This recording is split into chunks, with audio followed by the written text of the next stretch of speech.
ETV की खास पेशकश अदर-ओ-ख्वाब की इस कड़ी में मैं शोएब रज़ा आप सभी का इस्तकबाल करता हूँ।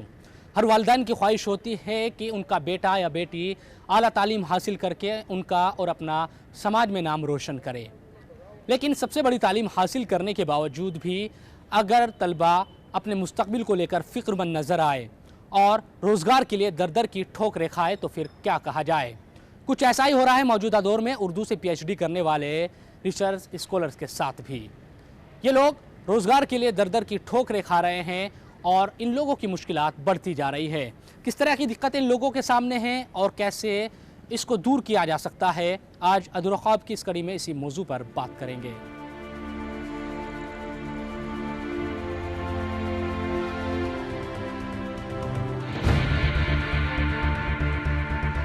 बिहार के चंपारण ज़िले से जब सालों पहले निज़ामुद्दीन दिल्ली आए तो मुल्क के दारुल हुकूमत में रहना उनके लिए आसान नहीं था, लेकिन आंखों में कुछ कर गुजरने की तमन्ना थी और वालिदैन के सपनों को पंख लगाने थे।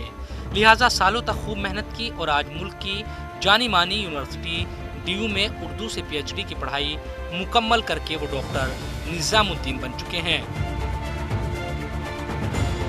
सबसे बड़ी तालीम यानी पीएचडी की पढ़ाई निज़ामुद्दीन की दिसंबर में ही पूरी हो चुकी है, लेकिन अब वो बेचैन हैं, परेशान हैं और थोड़ा मायूस भी, क्योंकि अपनी तालीमी लियाकत के मुताबिक रोजगार पाने का जो सपना उन्होंने देखा था शर्मिंदा ताबीर नहीं हो पाया है। उनकी तालीम तो पूरी हो गई है पर आगे का रास्ता नजर नहीं आ रहा।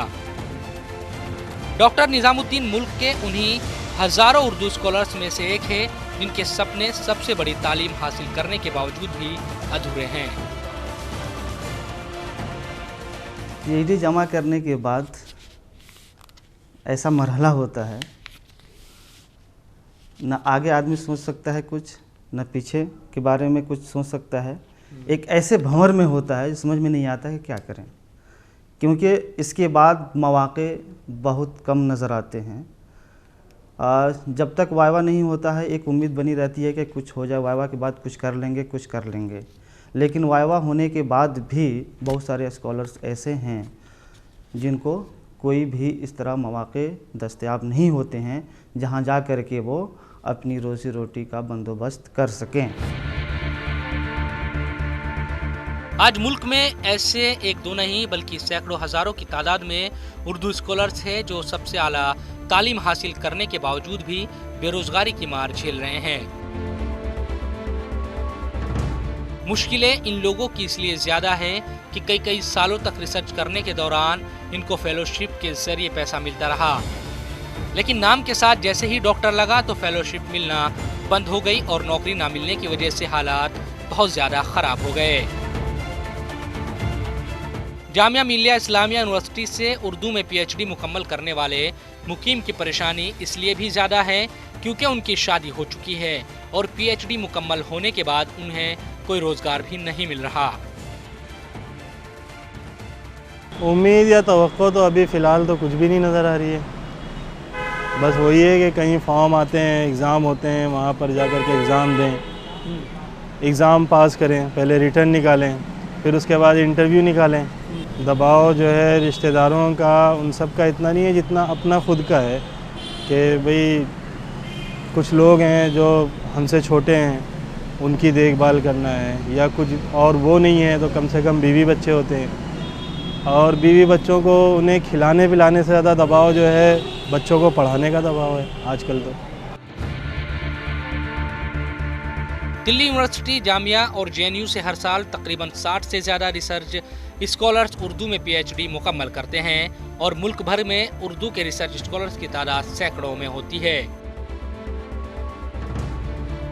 लेकिन पिछले कुछ सालों में बेरोजगारी के हालात इतने बदतर हुए हैं कि सबसे बड़ी तालीम हासिल करने के बावजूद भी इन लोगों को बहुत ज्यादा दिक्कतों का सामना करना पड़ रहा है।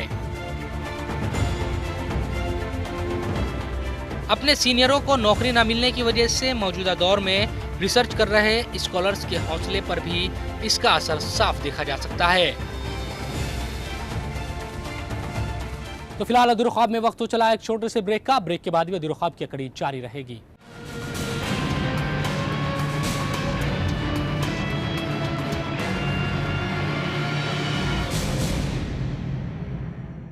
ब्रेक के बाद एक बार फिर अधूरा ख्वाब में आप सभी का इस्तकबाल है। मुश्किलें हर गुजरते दिनों के साथ बढ़ती जा रही है, लेकिन इसका हल दरअसल है क्या? और क्या सिर्फ उर्दू से पीएचडी करने वाले रिसर्च स्कॉलर्स के साथ ये मुश्किलें हैं, या हर जानिब हालात कुछ ऐसे ही नजर आते हैं? यूपी के बस्ती जिले में रहने वाले इरफान अपने गांव के पहले ग्रेजुएट हैं और आसपास के इलाके में कोई नजर नहीं आता जो उनके अलावा पीएचडी कर रहा हो। दिल्ली यूनिवर्सिटी में पीएचडी कर रहे इरफान कहते हैं कि उम्र बीत रही है पढ़ाई करते करते, और अगर उम्मीद के मुताबिक रोजगार न मिला तो यकीनन बहुत ज्यादा दबाव बढ़ जाएगा। सोच ये बनी थी कि ये एक बहुत प्रतिष्ठित जॉब है, ये बहुत ऊंची जॉब है ये, कि आप डॉक्टर होने जा रहे हैं, यानी इससे बड़ी डिग्री तो मुझे नहीं लगती कि हिंदुस्तान में इससे बड़ी कोई डिग्री है। और एक इसका रुतबा होता है कि आपके आगे डॉक्टर लगता है, और जब आप जाते हैं अपने गांव में फिर वापस जाते हैं तो लोग कहते हैं कि हाँ ये डॉक्टर है, और आपको एक इसमें एक जॉब भी मिलती है कि आप लेक्चरशिप में जाएंगे, आपको एक अच्छी सैलरी भी मिलेगी। ये हमारी उम्मीदें रहती हैं, और हमने सोचा था कि इसमें आके और नाम रोशन करेंगे। मेरे गांव में मतलब कोई ग्रेजुएट नहीं है। मैं पहला ग्रेजुएट हुआ, मैंने पहला पीजी हुआ, शायद मेरे 2-4 गांव में पहला पीएचडी मैं हूँगा। तो पीएचडी आला तालीम की सबसे बड़ी डिग्री मानी जाती है, और हर रिसर्च स्कॉलर की ख्वाहिश होती है कि पीएचडी मुकम्मल होने के बाद न सिर्फ उनके नाम के साथ डॉक्टर लगे, अलबत्ता किसी कॉलेज या यूनिवर्सिटी में वो लेक्चरर भी बन जाए। लेकिन उर्दू के लिहाज से पिछले कुछ सालों में रोजगार मुसलसल कम हुए हैं। खुद दिल्ली में ही ऐसे कई कॉलेज हैं जहां पहले उर्दू पढ़ाई जाती थी, लेकिन धीरे धीरे वहां से मजमून के तौर पर उर्दू खत्म हो गई, और वहां उर्दू प्रोफेसर के तौर पर निकलने वाली पोस्ट भी खुद ब खुद बंद हो गई। डीयू से पीएचडी कर चुके डॉक्टर दानिश इस सब के लिए हुकूमत के साथ साथ यूनिवर्सिटी के असातिज़ा को भी जिम्मेदार ठहराते हैं। वो इल्ज़ाम लगाते हैं कि उर्दू से जुड़े लोग जो भी बड़े ओहदों पर काबिज है, वो नहीं चाहते कि नई नस्ल तेजी से आगे बढ़े, क्योंकि उन्हें मुश्किलें पैदा हो जाती है। कोई भी तालिब इल्म जब पीएचडी करता है तो उसके आंखों में ये सपना होता है कि पीएचडी करने के बाद हम लेक्चरर बनेंगे, हम पढ़ाएंगे, और उससे हमारे घर में एक आमदनी होगी, उससे हम अपने घर को बहुत अच्छी तरीके से चलाएंगे। लेकिन आमतौर पे ये देखा जा रहा है पिछले कुछ सालों में, अगर हम देखते हैं 10 साल 15 साल के अंदर देखते हैं इस चीज़ के ऊपर हम आते हैं, तो रोज़गार के मौके नहीं मिल रहे हैं। जो नौजवान नस्ल आ रही है, जाहिर सी बात है कि उनके माँ बाप की एक उम्मीदें होती हैं, या उनकी अपनी एक ज़िंदगी होती है जो ये सोच करके चलते हैं कि मैं अपनी ज़िंदगी में इस तरह से कदम उठाऊंगा, ये हासिल करूंगा, ये चीज़ें मुझे मिलेंगी, वो चीज़ें नहीं मिल रही हैं। अगर एक तरह से और मैं बोलूँ कि यहाँ पे क्या है कि जो बड़े लेवल पे हजरात हैं, हमारे असाज़ा कराम हैं, उनकी आपस की लड़ाई, उन आपस की लड़ाई में जो नए आने वाले नौजवान हैं उनका मुस्तकबिल बिल्कुल वो ख़राब कर रहे हैं। ऐसा कई बार देखा जाता है जब सरकार छोटे ओहदों की नौकरी के लिए दरख्वास्त मांगती है, तो इन दरख्वास्तों में पीएचडी करने वाले स्कॉलर्स भी बड़ी तादाद में शामिल होते हैं। 2 साल पहले उत्तर प्रदेश में 368 चपरासी की असामियों के लिए 23 लाख लोगों ने दरख्वास्तें दी थी, जिनमें 250 से ज्यादा पीएचडी थे। यह असर बेरोजगारी का ही है। यही नहीं, आज अखबार से लेकर दूसरी कई नौकरियों में भी पीएचडी कर चुके स्कॉलर्स की अच्छी खासी तादाद नजर आती है। जवाहरलाल नेहरू यूनिवर्सिटी में उर्दू से पीएचडी कर चुके शहजाद इब्राहिमी आज ढाबा चलाकर अपनी जिंदगी को आगे बढ़ा रहे हैं। पूरे जेएनयू में उन्हें लोग मामू के नाम से जानते हैं, और इनका ढाबा भी मामू का ढाबा कहलाता है। शहजाद इब्राहिमी टीवी एंकर भी रह चुके हैं। खुद मुल्क के वजीर आज़म नरेंद्र मोदी भी शहजाद से बहुत मुतासिर नजर आते हैं, और वजीर आज़म के तौर पर जब नरेंद्र मोदी ने हलफ लिया था तो वो उस तकरीब में मेहमान भी बने थे। उर्दू में पीएचडी करने के बावजूद भी वो ढाबा क्यों चला रहे हैं? जब ये सवाल उनसे किया जाता है तो वो कुछ यूं जवाब देते हैं। नहीं, मन में तो ये आया कि मैं लेक्चरर बनूं, मगर ऐसा नहीं है कि लेक्चरर नहीं बना तो मुझे बहुत तकलीफ़ हुई, क्योंकि मैंने पीएचडी सिर्फ पढ़ाने के लिए नहीं किया था। हम जेएनयू जब आए तो सबसे पहला मकसद था कि मैं आला तालीम हासिल करूं, जिसके कम से कम चंद अच्छे लोगों के साथ बैठने उठेंगे, मेरा ज़िंदगी भर का मौका मिले मुझे। रही नौकरी की बात, तो मैं उर्दू की शिकायत करता हूँ। मैं उर्दू पढ़ के मैं मदरसे का तालिब इल्म रहा, जेएनयू आया, पीएचडी किया। पीएचडी करने के बाद मैंने मीडिया में काम किया, उर्दू से रिलेटेड ही मेरा सारा मामला था। मैं न्यूज़ एंकर भी था। बाकी अपने प्रोग्राम के तहत मैं रेडियो से भी जुड़ा रहा। मतलब है कि मीडिया के जितने तमाम तरह के काम थे मैंने वो किए उर्दू के हवाले से। मगर मेरे दिल में ये ख्वाहिश कभी नहीं रही कि मैं उर्दू का प्रोफेसर नहीं बना, तो मुझे बहुत अफसोस हुआ। डॉक्टर शहजाद इब्राहिमी की अपनी राय है और वो अपने काम में खुश है, लेकिन लेक्चरर ना बन पाने की एक कसक हमेशा उनके जहन में भी रहती है। हालांकि कई लोग ऐसे भी हैं जो उर्दू से पीएचडी करने के बाद परमानेंट तौर पर लेक्चरर तो नहीं बन सके, लेकिन कई दशकों से वो गेस्ट टीचर के तौर पर काम कर रहे हैं। जेएनयू में ही उर्दू पढ़ाने वाले शफी अयूब बीनी में से एक है। वो रोजगार को कई मायनों में अलग मानते हैं। आप अगर काम करना चाहते हैं तो काम आपके सामने, आपके पीछे है। आज भी सूरत हाल ये है कि मुख्तलिफ़ इदारों के लोग मुझसे रुजू करते हैं कि उन्हें एक अच्छा मुतरजिम चाहिए, अच्छा ट्रांसलेटर चाहिए। अब ये अलग बात है कि कोई शख्स पीएचडी करके, एक तो या तो उसके अंदर सलाहियत नहीं हो कि वो अंग्रेज़ी नहीं जानता है या हिंदी नहीं जानता है या कोई और इलाकाई ज़बान नहीं जानता है जिससे वो उर्दू में तर्जुमा कर सके। क्योंकि आज की तारीख़ में जो ट्रांसलेशन की एजेंसीज हैं, जो ट्रांसलेशन का मैदान है, उसमें बहुत ज़्यादा गुंजाइश है। एक अच्छे ट्रांसलेटर की हमेशा कमी रहती है। तो आप रोज़गार के मौके अगर तलाश करना चाहते हैं, इसमें 1-2 बरस लगते हैं, आप अंदर सलाहियत पैदा कर सकते हैं काम करने के लिए। इसलिए आप देखें कि उर्दू के जो अखबारात निकल रहे हैं, उर्दू के हवाले से जो चैनल काम कर रहे हैं, उन सभी चैनल में, सभी अखबारात में अच्छे लोगों की हमेशा गुंजाइश होती है। उर्दू से पीएचडी करने वालों के लिए नौकरियों में मौके ही कम हो ऐसा नहीं है। दूसरे मज़ामीन में भी पीएचडी करने वालों के साथ भी लगभग यही मसला है। अधूरा ख्वाब में वक्त तो चला है एक और छोटे से ब्रेक का। ब्रेक के बाद भी अधूरा ख्वाब की कड़ी जारी रहेगी।